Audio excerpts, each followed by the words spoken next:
Et donc, on va laisser la place à Monsieur Dufaux. Merci beaucoup.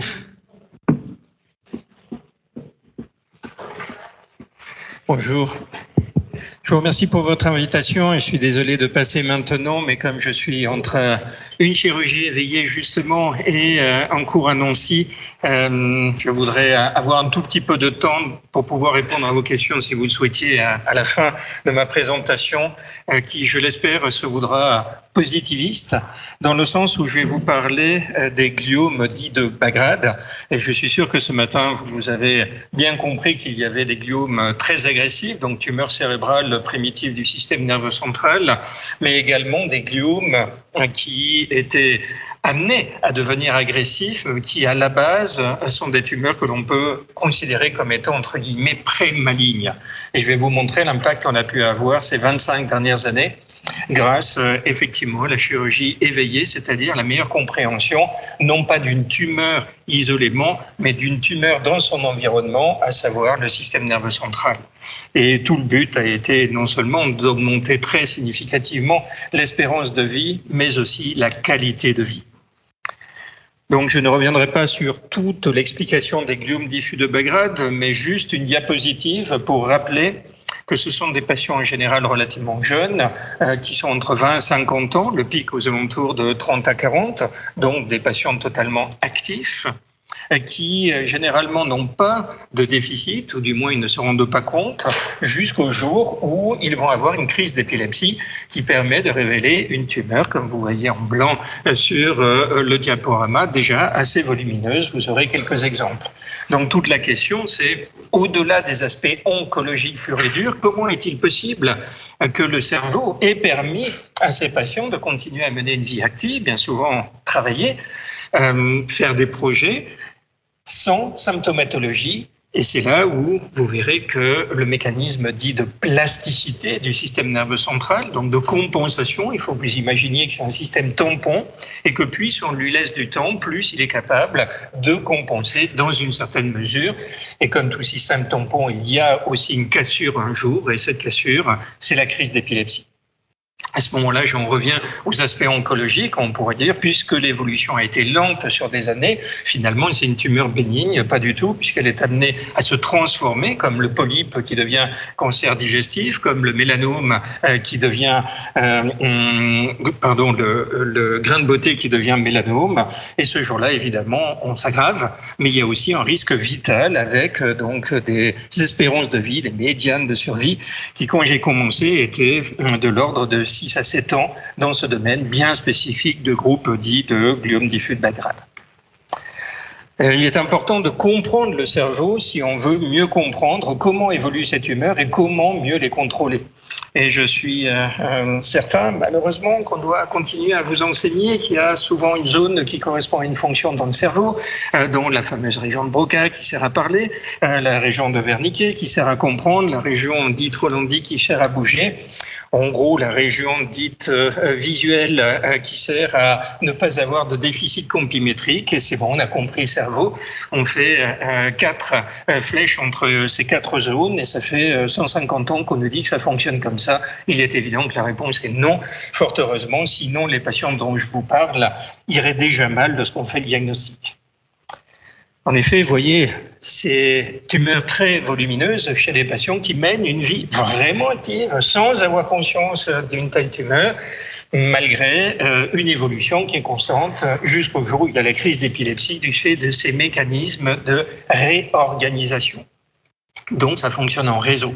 Et ces réseaux sont capables de se compenser les uns les autres, mais pas qu'autour de la tumeur, mais aussi en allant chercher des informations au niveau de l'autre hémisphère. Il n'y a pas d'hémisphère dominant versus non dominant. Tout fonctionne de façon holistique avec un cerveau, même s'il y a des limites.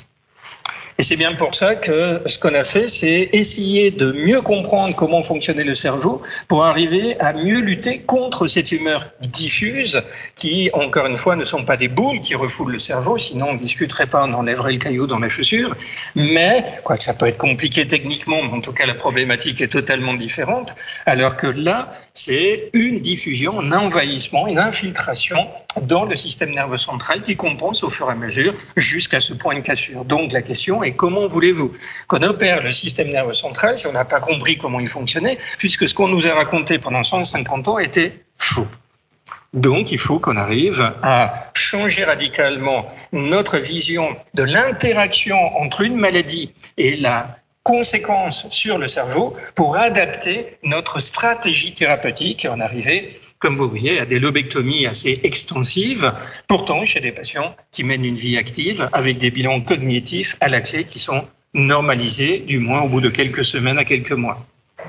En d'autres termes, l'idée, c'est qu'on a tous un cerveau différent, sans ou avec tumeur, qui ne fonctionne pas pareil d'un individu à l'autre, mais également chez le même individu, je ne parle pas de patient, au fur et à mesure de l'évolution. C'est-à-dire qu'à la limite, si ces journées vous ont intéressé, votre cerveau aura un état d'équilibre qui sera différent en sortant d'ici par rapport à avant ces interventions. Parce que vous aurez appris des choses et vous aurez le choix d'abord de dire est-ce que ça m'intéresse oui ou non, à partir de là est-ce que je peux le maintenir en mémoire oui ou non, est-ce que je peux l'intégrer dans ma vision de comment je vais continuer à apprendre puisque j'aurais pas cru que c'était comme ceci, ou au contraire ça m'intéresse pas du tout et je suis déjà en train de penser à ce que je ferai ce soir. Donc, ce sont des choix perpétuels qui modulent votre cerveau et qui font que, je vous pose la question, comment voulez-vous opérer un cerveau s'ils sont tous différents et a fortiori avec une tumeur cérébrale qui a induit ces mécanismes de réorganisation pendant des mois, voire des années en ce qui concerne les gliomes diffus de bas grade. Et c'est vrai qu'on n'est absolument pas humble en tant que chirurgien quand on dit, ou neuro-oncologue au sens large, il y a une première crise, je viens de faire la première IRM, tout débute maintenant. Alors qu'en fait, ce qu'il faut, c'est comprendre tout ce qui s'est passé avant dans ces interactions pour s'adapter dans une dynamique qui est variable d'un sujet à l'autre. Donc, comment on fait ? On fait une véritable carte du système nerveux central, le but étant de dire je vais enlever le plus possible de tumeurs, dont de cerveaux malades, en fonction des limites, en sachant que comme tout système tampon, si vous coupez un tout petit peu trop, c'est pas une zone que vous allez enlever, c'est une décompensation, toute une autoroute, un réseau, ou plusieurs qui vont s'arrêter. On ne peut pas générer de douleur lorsqu'on opère le cerveau puisqu'il n'était pas prévu qu'il soit en contact avec l'extérieur, contrairement à la pulpe des doigts. Donc, il fallait qu'on ait l'idée un peu saugrenue d'ouvrir la boîte crânienne pour se trouver en surface du cortex. Et là, on réveille les patients qui dorment pour l'ouverture et la fermeture, comme on vient juste de le faire ce matin avec une équipe d'anesthésie, mais aussi une équipe de neuropsychologues qui pose la question avant l'intervention chirurgicale. Quelle est votre qualité de vie ? C'est pas je veux pas mourir, je veux pas être hémiplégique, je veux pas être aphasique, c'est qu'est-ce que vous voulez continuer à faire ? Comme si on vous posait la question à la carte. Et c'est évidemment totalement variable en fonction de l'âge, en fonction de ses hobbies, en fonction de son travail, en fonction... Le cerveau ne fonctionne pas pareil, puisque nous avons des cerveaux différents en fonction de notre éducation, de nos envies, en fonction de tout ce qu'on est en train d'apprendre à faire. Vous êtes en train de plastifier votre cerveau, si je puis me permettre ce néologisme. D'où l'idée, vous voyez, que c'est pas du tout on enlève une tumeur, c'est on ampute une partie du système nerveux central de cet être humain à ce moment-là, en tenant compte de la façon dont tout s'est dynamiquement adapté dans les années qui ont précédé. Et donc, ça veut dire que si vous êtes mathématicien, on peut très bien intégrer un test de calcul au bloc opératoire. Ce matin, j'ai opéré un patient qui vient d'Athènes. Il est évident qu'on a parlé en grec et que comme je ne parle pas le grec, il y avait une traductrice au bloc opératoire. Voilà, c'est ça le niveau de qualité de vie. On aurait pu me dire, je suis interprète, j'ai besoin de continuer à parler plusieurs langues, on aurait switché. Ou bien, vous êtes danseur, vous avez besoin d'avoir une perception de l'espace et une conscience de l'espace environnant qui soit optimale.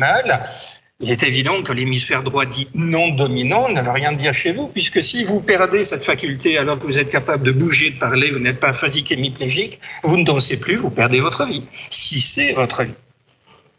Mais nous sommes avant tout de l'émotion, de la personnalité, de l'affect. Donc, il faut qu'on comprenne, non pas la région qui correspond à l'émotion, oui, il y a l'amygdale dans le cerveau qui est d'accord, c'est une plaque tournante, elle participe, mais ce sont des réseaux. Et les réseaux ne suffisent pas, puisque l'important, c'est les interactions entre les réseaux. Vous n'êtes pas en train juste d'être de l'émotion sans avoir de la cognition. Vous vous contrôlez ou pas.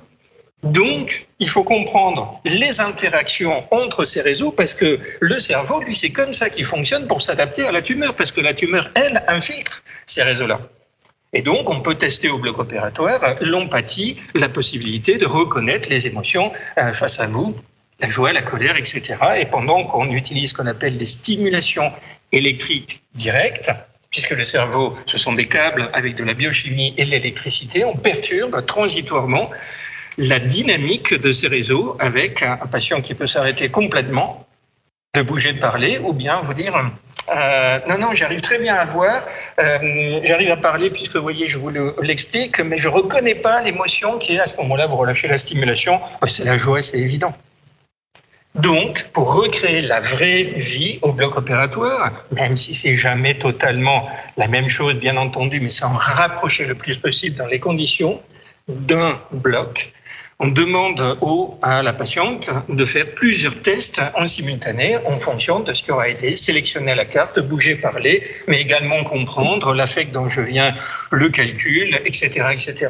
Et donc, si on vous inflige d'avoir une attention soutenue, c'est-à-dire toutes les 4 secondes, 5 éventuellement, de continuer à penser à faire tout ce que vous avez vous-même voulu faire avant l'intervention en disant « j'ai besoin de ça, sinon je ne reviendrai pas à ma qualité de vie, au-delà de « je ne veux pas mourir, je ne veux pas être hémiplégique aphasique », alors vous pouvez en inférer même si le patient va revenir au travail. L'augmentation des temps de réaction au-delà de 5 à 6 secondes pour faire tous les tests en simultané veut dire qu'à un moment donné, vous avez un problème d'intégration dont on parlait tout à l'heure et qui veut dire que vous ne pourrez pas faire les synthèses en temps réel dans la vie active. Vous pourrez bouger, parler, mais vous ne travaillerez plus.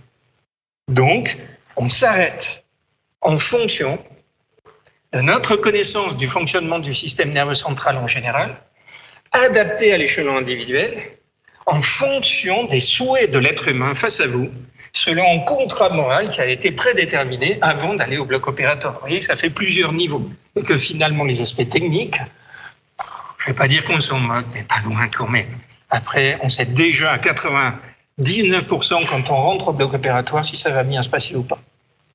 Pourquoi ? Parce qu'on a mieux compris comment fonctionnent les réseaux entre eux et en même temps, on fait aussi des neurosciences qui peuvent être utiles. Tout à l'heure, on parlait de psychiatrie. C'est pas que la chirurgie des tumeurs cérébrales. On peut mieux comprendre certains éléments qui interviennent dans l'autisme, par exemple, dissociation entre différents réseaux qui interviennent dans l'empathie, etc. Là, quand je parle de conation, c'est pas que le mouvement je bouge, oui, non. C'est totalement différent d'aller au bloc opératoire d'opérer ou de jouer un concerto pour piano orchestre de Rachmaninoff par rapport à je ne suis pas hémiplégique. Donc, vous voyez, vous mettez le niveau en fonction de ce que vous souhaitez. Et du coup, vous allez me dire, oui, mais donc, vous êtes forcé d'en laisser. Oui, on laisse de la tumeur. Mais on va revenir. Et c'est ça toute l'idée. Parce que le cerveau n'est pas figé. Donc, des années plus tard, alors qu'on a laissé un peu de tumeur pour préserver cette qualité de vie, mais qu'on a enlevé la vaste majorité et que du coup la tumeur n'a pas eu le temps de se transformer en glioblastome secondaire, glioblastome de grade 4, je suis désolé, comme il faudrait l'appeler de nos jours, ça veut dire qu'on va revenir pour à nouveau réduire le volume et réduire les risques de mutations au pluriel génétiques qui font que de bas grade, ça va devenir au grade. Et comme ça, on va pouvoir opérer plusieurs fois. Là, j'ai déjà prévu d'opérer des patients cet été, une 4e et une 5e fois, 20 ans plus tard, alors qu'ils n'ont toujours pas eu de chimio, de radiothérapie et qui mènent une vie totalement active. Donc, vous voyez les lobectomies que l'on peut réaliser chez des patients qui travaillent, ont des bilans cognitifs normalisés après la rééducation post-opératoire, parce que bien sûr, on déstabilise un équilibre qui a été trouvé pendant des mois, voire des années, en quelques heures, et même si c'est pour la bonne cause et que le cerveau finisse par dire merci, sur le coup, il n'aime pas. Le patient que j'ai opéré ce matin, il va sûrement se réveiller en ayant des problèmes de langage, et demain, il y aura un œdème qui sera probablement aphasique ou presque pendant 2-3 jours, puis l'œdème va régresser, puis il aura de la rééducation, puis dans un mois, il devra avoir récupéré 1 à 3 en fonction de... Il se trouve qu'il a 63 ans, il est un peu plus âgé et peut-être que la tumeur est en train de dégénérer, ce dont j'ai déjà parlé à notre collègue neuropathologiste, ce qui veut donc dire que c'est bien un réseau que nous aussi on crée de façon dynamique pour chaque patient à chaque instant. Donc, quels sont les résultats ? Dans ce type de tumeur où on mourrait dans les 6 à 7 ans, maintenant notre espérance de vie est de plus de 20 ans. Plus de 20 ans, on n'a pas encore atteint. Donc ça veut dire qu'il y a forcément certains patients, peut-être un tiers, qui vont vivre une trentaine d'années parce que eux, je vais pouvoir les réopérer et puis qui vont pouvoir bénéficier de chimiothérapie, de radiothérapie tôt ou tard, mais pas forcément trop tôt parce que qui veut voyager loin ménage sa monture, donc il faut en garder sous le pied. Une poire pour la soif, la radiothérapie pour plus tard. Le temps qu'il y ait de nouveaux traitements, pourquoi pas, mais entre-temps, plus vous enlevez le volume, moins il y a de tumeurs résiduelles, moins il y a de risque qu'elles mutent. Pour les gliomes, le risque de séquelles, comme vous voyez, est de moins de 1% séquelles sévères. Après, on peut quand même garder des troubles. Je suis fatigué, il faut que je me concentre un petit peu plus. J'ai plus de mal à faire plusieurs choses en même temps, etc., etc. Mais quand on est totalement honnête en faisant des bilans neuropsychologiques avant d'aller au bloc opératoire ou même de traiter le patient lorsqu'on fait le diagnostic, plus de 50% d'entre eux ont déjà ce type de trouble, ce qui veut dire que son cerveau se ment et qu'on vit très facilement dans le déni avec « oui, mais j'ai la quarantaine, je n'étais pas en forme, il y a eu la Covid, c'est pour ça que je suis fatigué ». Non, c'est parce qu'il y a une tumeur au cerveau. Certes, on ne pouvait pas le savoir, mais on a proposé, je ne vais pas insister aujourd'hui, de faire un dépistage dans la population générale entre 20 et 40 ans, si jamais vous souhaitez votre IRM, et savoir s'il y a une tumeur au cerveau avant qu'elle ne se transforme, comme on peut faire une endoscopie colique, parce qu'il y a des antécédents familiaux, et il vaut mieux enlever le polype avant qu'il devienne cancer, comme je disais. 95% de retour au travail et plus de 14 ans de vie active, parce que vous pourriez me dire, d'accord, ils vivent 3 fois plus longtemps, mais dans quel état? Malgré tout ce que vous dites, ils récupèrent en post-opératoire, mais 5 ans plus tard, ils vont mal. La réponse est non. On arrive à contrôler ce que le cerveau, lui, est capable de faire. Donc, on a eu l'idée d'aller un tout petit peu plus loin, ce qui n'a rien de très original dans l'absolu en oncologie, mais dans le cerveau, oui, à savoir de prendre de la marge, comme on fait pour un tube digestif ou un sein, on a un nodule qui va devenir cancéreux, on ampute le sein. Dans le cerveau, on n'ampute pas tout le cerveau, mais quand même, on peut faire une lobectomie assez extensive par rapport au pseudo-nodule que l'on voit, qui est en fait quand même la partie émergée d'une diffusion beaucoup plus importante au sein du système nerveux central que ce que l'imagerie pourrait nous laisser espérer, c'est-à-dire que ce soit réduit à pas grand-chose. C'est souvent plus difficile. Donc, on veut plus de cerveau, oui. Mais comment vous arrêtez? Selon des limites fonctionnelles, en demandant aux patients de parler, de bouger, de faire plusieurs choses en même temps, de rester concentrés. Et du coup, ces patients-là, pour l'instant, ils n'ont pas de transformation maligne, même au-delà de 10 à 15 ans. Du coup, c'est pour ça qu'on a dit on va même opérer les patients chez qui on a fait un diagnostic alors qu'ils sont, entre guillemets, asymptomatiques. Vous avez une IRM, mais pour autre chose, parce qu'il y a eu un trauma crânien, ou on serait-ce qu'un scanner, ou bien j'ai mal à la tête parce que je suis migraineuse, ou bien j'ai des vertiges. Ça n'a rien à voir avec la tumeur. On fait une imagerie qui est quand même plus accessible de nos jours qu'il y a 20 ans, et on tombe sur le poteau rose. Il est évident qu'on ne va pas surveiller la tumeur pour qu'elle grossisse et qu'elle se transforme, et qu'à ce moment-là, on dise « Ah ben oui, la chirurgie de la dernière chance, suivie de radiochimiothérapie, alors qu'il est trop tard ». Il y a beaucoup de patients qui ont indirectement, finalement, été presque sacrifiés sur l'autel, si je peux dire, parce qu'on n'a rien fait. Alors que ce qu'il fallait, c'était intervenir plus tôt. Sauf que, toujours pareil, vous n'allez quand même pas opérer chez un patient qui va bien. Mais si, justement, puisque c'est là où le cerveau a une réserve qui va lui permettre de compenser même mes propres erreurs, à condition que je ne les pousse pas à l'extrême, mais si j'enlève un petit peu plus, si le cerveau s'est pas plein avant, s'il n'a pas dit « je fais une crise d'épilepsie », ça veut dire qu'il a gardé de la réserve. Donc, il va utiliser cette réserve pour compenser votre acte opératoire. Et dans ce sous-groupe de patients qu'on a opéré plus tôt, parce qu'on comprend mieux comment fonctionne le système nerveux central, et du coup, on a moins peur de prendre de la marge dans certaines circonstances, on s'adapte. C'est pas systématique, c'est pas dogmatique, c'est individualisé, et on sait que le patient va récupérer à 99% en ayant mieux compris la dynamique entre les réseaux, et que du coup, il va vivre beaucoup plus longtemps, comme vous l'avez vu, juste en empêchant la transformation maligne. Je dis bien juste, parce qu'on ne les guérit pas. On n'a rien compris sur l'origine, mais je préfère dire rien. Comme ça, il n'y a pas de fausse illusion. Mais on peut contrôler la situation et on vit avec une maladie chronique. On a inventé le concept de la maladie chronique avec des tumeurs cérébrales. J'ai des patientes qui vivent plus de 20 ans. La première patiente que j'ai opérée, elle revoit très bien, elle est toujours vivante, et elle était infirmière, et son fils, qui maintenant a plus de 20 ans, est étudiant en médecine. Donc c'est toute une vie qui est en train de dérouler. Non, il faudrait être guéri et on verra bien. On verra bien parce que la jeune génération aura plus à faire sur la meilleure compréhension de l'origine. Mais ce qu'il nous fallait déjà, c'était comprendre ces interactions entre le cerveau et pas regarder juste, je suis désolé, mais la tumeur comme si c'était de la tripe autour. Vous pouvez la couper quelques centimètres devant, derrière, c'est agréable, mais on vit. Tandis que dans le cerveau, on ne peut pas. Sauf si on joue avec cette dynamique. Du coup, toute l'idée, c'est de rendre service à des milliers de patients qu'on ne verra jamais.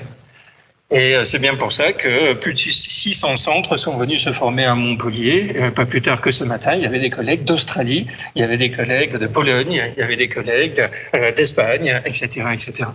Et leur but, c'est de reproduire ce que nous, on a fait pour aller plus loin, parce que si j'avais tout compris, ça se saurait, mais de façon à ce qu'ils l'adaptent à leur propre culture, parce qu'il est évident qu'ils n'opéreront jamais en Australie comme en Pologne. Jamais. Ce n'est pas un problème méthodologique. C'est conceptuel, culturel, philosophique.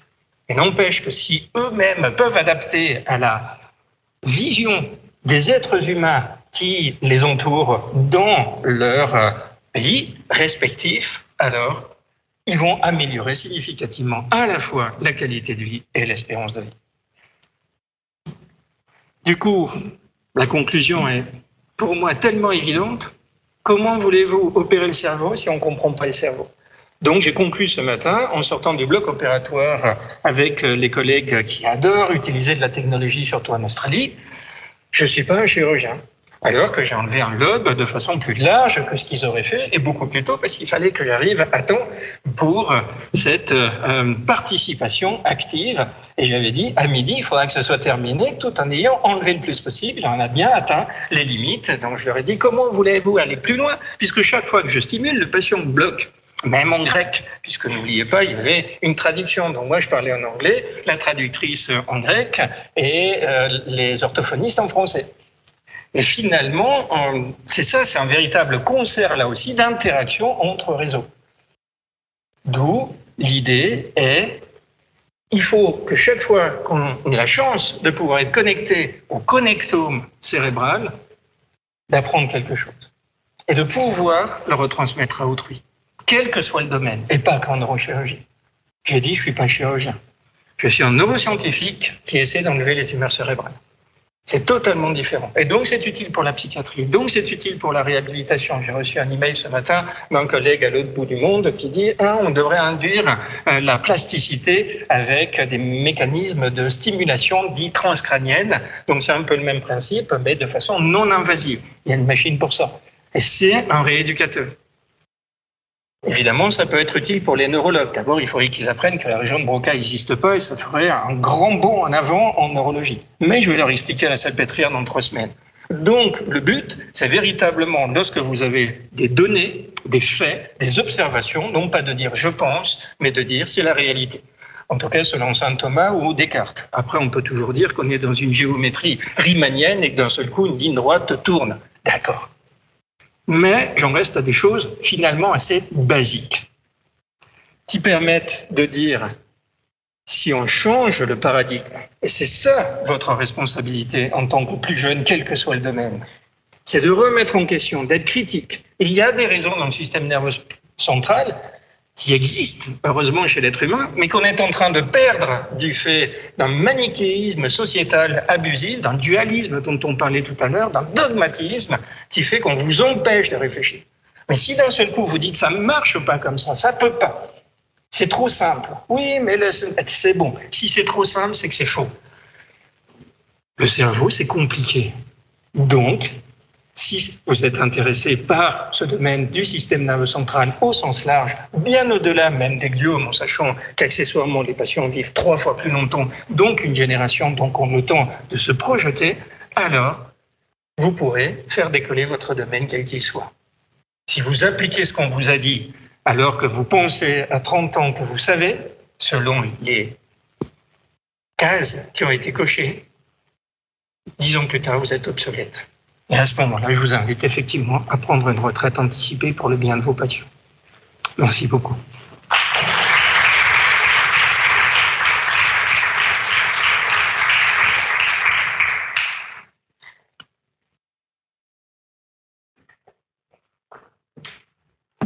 Pardon. Je dois avoir parlé fort. En fait, on a plusieurs questions par rapport à votre paradigme d'avancée sur la vie du cerveau par les connectomes. En fait, je suis toujours en médecine et en fait, aujourd'hui, on va plus appuyer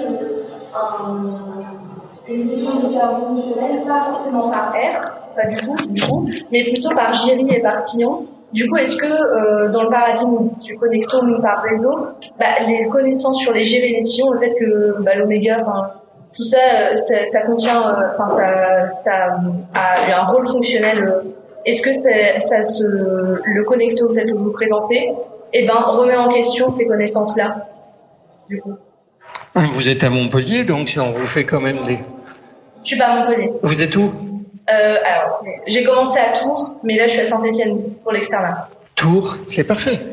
Ils connaissent l'anatomie. C'est pour ça, quand même, quand vous m'avez dit connexion entre Giry, je me suis dit, ça peut être que des neurochirurgiens, ou ici, ou ailleurs, qui connaissent un peu l'anatomie, donc qui savent très bien qu'il n'y a pas une zone qui correspond à une fonction. Néanmoins, quand vous m'avez parlé de Giry, je me suis dit, c'est des vrais anatomistes. Donc, il faut que vous dépassiez ça, même si c'est évidemment quelque chose qui n'est pas complètement faux, mais à condition que vous compreniez que c'est une carte probabiliste. C'est-à-dire que si vous avez un hub qui est localisé dans ce gyrus, parce que le hub existe, vous êtes à Paris-Charles de Gaulle, ça fait à la fois aéroport, mais également TGV, mais également station de taxi, mais également RER. Donc les modalités sont différentes. Et si vous le fermez, on devrait à peu près réussir à s'en remettre, mais ça va quand même semer une pagaille majeure. C'est ça un hub multimodal. Et il se trouve que physiquement, Charles de Gaulle Étoile est localisé à Roissy. Mais dans le cerveau, c'est plus dynamique. Vous pouvez retrouver Charles de Gaulle Étoile avec sa multimodalité 10 ans plus tard, qui est à Orly. Donc, ça n'est qu'une carte probabiliste parce que j'ai insisté sur le fait, c'est pas ma vision des choses, ça fonctionne comme ça. Ça a été accepté dans Physiological Reviews, la Bible de la physiologie. Ça dépasse la chirurgie, ça dépasse l'anatomie, ça dépasse l'oncologie, à savoir, nous n'avons pas le même système nerveux central. Donc, si on vous dit c'est ce gyrus qui correspond quand même à ce hub qui doit être connecté à un autre qui est forcément localisé dans cet autre gyrus et vous avez entre les deux un câble qui est finalement assez similaire, c'est renier ce qu'on appelle je l'ai en anglais, excusez-moi, c'est pour ça, la variabilité anatomo-fonctionnelle interindividuelle. Et ça vient pas des neurochirurgiens ou des neuroanatomistes, ça vient des neurosciences. Parce que vous pouvez toujours nous dire, ça c'est vrai, les observations que vous faites, c'est quand même sur des cerveaux lésés. Donc, quid de la réalité? Mais il se trouve qu'il y a l'imagerie fonctionnelle qui nous permet, sur des centaines de volontaires sains, d'avoir une bonne idée de si ces hubs existent. Et la réponse est oui. Mais qu'est-ce qui sont variables d'un individu à l'autre? Donc, ils peuvent sauter d'un virus à l'autre. Okay. Et deuxième question, c'est plus pour les patients. Comment est-ce que comment dire? Parce que du coup, c'est quand même un paradigme qui est différent de ce qu'on imagine quand on est patient au premier abord. On nous dit qu'on a une tumeur, donc il faut l'enlever en fait. Donc comment est-ce que vous avez pu créer quand même cette adhésion? C'est la vérité, c'est la réalité, d'accord, mais cette adhésion au fait que on peut enlever juste la moitié d'une tumeur pour améliorer votre qualité de vie. Comment est-ce que les patients peuvent avoir confiance entre guillemets et comprendre, le fait vraiment de saisir le fait que c'est pas parce qu'il y a une tumeur dans le cerveau que ça veut dire que on peut pas vivre normalement, quoi. Un bout de tumeur. Je ne prends pas les patients pour des patients, je les prends pour des êtres humains. Je leur explique comme ce que je viens de faire là. Il me faut 2 heures pour rencontrer une première fois un être humain avec une tumeur au cerveau et sa famille. Et c'est tellement plein de bon sens qu'eux ne se disent pas c'est votre vision des choses, puisque sinon, ils auraient déjà une aphasie hémiplégie. Or, il y a bien l'IRM face à eux. Alors, on peut remettre en question l'IRM en disant c'est pas la réalité de la tumeur. On peut remettre en question le fait qu'ils aillent pas si bien que ça, puisque le bilan neuropsychologique, mais globalement quand même, comment votre cerveau peut faire? Ah oui, il a compensé. Voilà. Donc, la zone qui a infiltré quand même en grande, vaste majorité n'est pas si cruciale à l'heure actuelle. Donc, je vais pouvoir l'enlever. Donc, je vais amputer une partie de votre cerveau. Et c'est là où la question est, est-ce que vous voulez garder des séquelles ou pas, sans forcément être aphasique et hémiplégique? Et là, j'ai peut-être un biais de recrutement, mais 95% de mes patients disent, bien sûr que non, je veux continuer à avoir une vie active. Donc, on va s'arrêter lorsque votre cerveau du moment va me dire, n'allez pas plus loin parce que je suis pas sûr de récupérer. Et là, on reviendra ou pas en fonction des résultats du laboratoire et de combien on a laissé et de la façon dont la tumeur reviendra. Et donc, ça veut dire qu'on continue à surveiller les patients, donc des êtres humains porteurs d'une maladie chronique qui vivent très bien avec elle, hormis 5% d'entre eux parce qu'ils étaient déjà dépressifs avant et qui vont être encore plus dépressifs, et que la tumeur et la chirurgie aura fait décompenser la dépression, mais que la dépression à la base, ils l'avaient parce que c'est leur trait de personnalité. En fait, il faut faire très simple. Et aussi, du coup, ça donne quand même des perspectives en termes de chirurgie de la douleur, quand même, non ? La chirurgie, le fait de penser en termes de connectome. En termes de, j'ai pas compris. Chirurgie de la douleur. Oui, on était à un congrès il y a peu de temps sur au sens large, la chirurgie du connectome. Donc, ça veut dire, c'est que j'ai conclu en disant ça peut aller beaucoup plus loin, mais même que la chirurgie. Mais en chirurgie, c'est très utilisé, du moins les concepts, dans la chirurgie de l'épilepsie. D'ailleurs, je viens de là puisque j'ai été formé par un chirurgien éveillé, un chirurgien de l'épilepsie il y a 25 ans. Mais dans la douleur aussi, où j'ai un bon collègue à Nice, où on a fini la soirée en se disant il faudrait qu'on utilise tel site pour avoir de nouvelles cibles, pour limiter dans la douleur chronique, etc. Ou dans la psychiatrie, puisque la psychochirurgie existe depuis longtemps, pour en faire un petit peu à la hussarde, en 1940, mais de nos jours, sans forcément créer de lésions, mais avec des stimulations là aussi, qui ne font que, entre guillemets, moduler les réseaux. Je le dis dans le sens où si ça marche pas au pire, on arrête la stimulation, on enlève, et c'était relativement non invasif, c'est pas une lésion qu'on a créée. Mais allons plus loin, c'est même dans le cadre de ce qu'on appelle le Brain-Computer Interface. Donc, à l'heure actuelle, restaurer la fonction, moi, c'est que le début, mais il y a des collègues qui le font à San Francisco, que je connais bien, le nouveau chairman de UCSF, et qui utilisent beaucoup nos travaux sur où mettre les électrodes. Parce qu'enfin, ils ont compris qu'il n'y avait pas une zone qui correspondait à une fonction, mais justement, ces différents hubs. Et donc, ils ne vont pas le mettre au niveau de ce gyrus et de ce gyrus, ils vont dire, chez ce patient à ce moment-là, comment fonctionne son cerveau. Donc, c'est endless.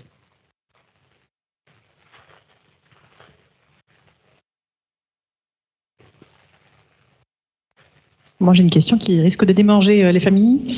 Vous parlez de diagnostic sur la population. On sait qu'il y a 4%, ou en tout cas un certain pourcentage de cas familiaux. Est-ce qu'il faudrait faire un dépistage plus précis sur ces personnes-là ? Après, c'est plus une discussion philosophique, puisque faire des IRM, c'est toujours possible. Nous, ce dont on a besoin, c'est d'une séquence flair. Donc, on n'a pas besoin d'une IRM interminable, on n'a pas besoin d'injecter.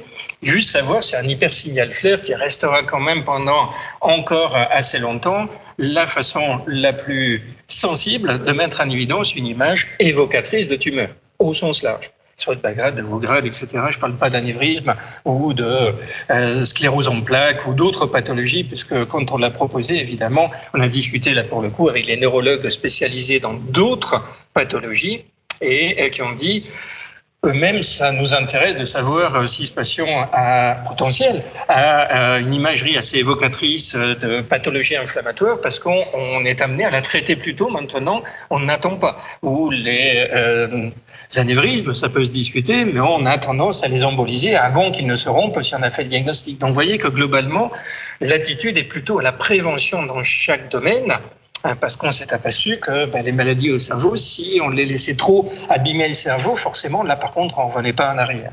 Donc ça, c'est pour le premier point. Mais j'en étais au concept, à la philosophie. Je m'explique, il n'y a rien de pire que de se faire une IRM au cerveau parce qu'on est anxieux, à la Woody Allen, et que finalement on va découvrir une image de tumeur cérébrale, alors que ce qu'on voulait c'est s'entendre dire j'ai pas de pathologie de quelque nature que ce soit, et à ce moment-là, ne pas avoir pré-planifié mentalement, j'entends en termes de personnalité, d'affect, que si jamais on avait une image évocatrice, alors on allait se faire traiter en conséquence plus tôt, sinon c'est pire. Puisqu'on va devenir fou, ce qu'on veut, c'est pas avoir l'image évocatrice de tumeur au cerveau. Et de toute façon, jamais vous ne toucherez mon cerveau, vu que je vais bien et que j'étais pas préparé. Typiquement, donc si on parle des familles, oui, on commence à faire de plus en plus des dépistages et parfois parce que eux-mêmes le demandent. Et j'ai très bien en tête dans mon bureau une discussion très intensive un jour entre une maman que j'ai opérée d'une tumeur au cerveau, manifestement donc avec un problème familial génétique puisque son fils était décédé, lui, d'un gliome de haut grade du tronc cérébral, et qu'elle a toujours deux jumelles. Donc je me retrouve avec la maman au milieu que j'ai opérée qui va bien et finalement à dire voyez, ça marche pas si mal et j'avais envie de vivre pour vous malgré tout ce qui s'est passé dans notre famille, donc maintenant je veux penser à vous, mes filles jumelles. Donc faites-vous dépister. Et à la fin d'une longue discussion philosophique et technique de 2 heures, l'une des deux m'a dit oui. L'autre, jamais, je ne voudrais savoir, sauf peut-être si un jour j'ai une crise d'épilepsie. Donc voyez à quel point le plus complexe n'est pas l'après, mais l'avant.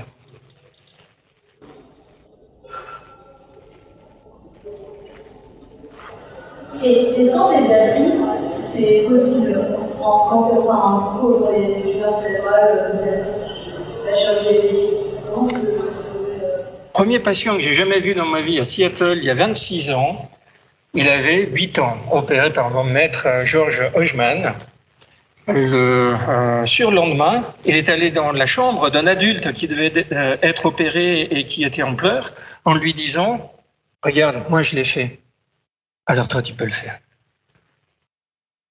Il a même servi de psychothérapeute. La problématique est un tout petit peu différente pour aller jusqu'au bout. Je ne sais pas jusqu'à quel point vous avez parlé des différentes tumeurs ce matin, mais chez l'enfant, en population pédiatrique, les gliomes sont exceptionnellement diffus. Ce qui veut donc dire que c'est quand même la boule qui est invaginée dans le cerveau. Donc, vous avez beaucoup plus de chances de pouvoir enlever la boule et éventuellement de prendre 1 à 2 mm de marge tout autour parce que le cerveau de l'enfant est par définition éminemment plastique par rapport à l'adulte. Donc, il a cette réserve, sauf si l'enfant fait 10 crises d'épilepsie par jour, d'où l'exemple que je vous ai donné. Mais les pathologies sont différentes. Alors que là, c'est pour ça qu'on est tenté justement plus d'avoir cette diapositive qui reflète le fonctionnement du cerveau que de voir la tumeur elle-même, puisque la tumeur va au-delà de ce qu'on voit dans ce cadre d'infiltration et de diffusion. Donc plus vous pourrez amputer du cerveau compensable, mieux ce sera. Chez l'enfant, c'est pas pareil. Donc ça tombe bien pour le coup. Mais il nous arrive régulièrement d'opérer avec mon collègue Thomas Rougeau, par exemple, en pédiatrie, 13-14 ans, où moi je considère que j'ai beaucoup plus de mal à avoir le contact dont je vous ai parlé tout à l'heure, qui se veut peut-être un peu plus cartésien. Et des fois, quand on est plus jeune, il faut expliquer les choses différemment. Et dans ces cas-là, je suis le premier à reconnaître c'est pas ma façon de faire, donc on va travailler ensemble, quitte à ce que là, je joue un peu plus de chirurgien au bloc opératoire en fonction de la compréhension du connectome, mais pas de la façon dont on gère un enfant plus bas âge. On ne les opère pas à 3 mois en conditions éveillées, bien entendu, mais aussi la famille, parce que du coup, la relation avec les parents est totalement différente en pédiatrie.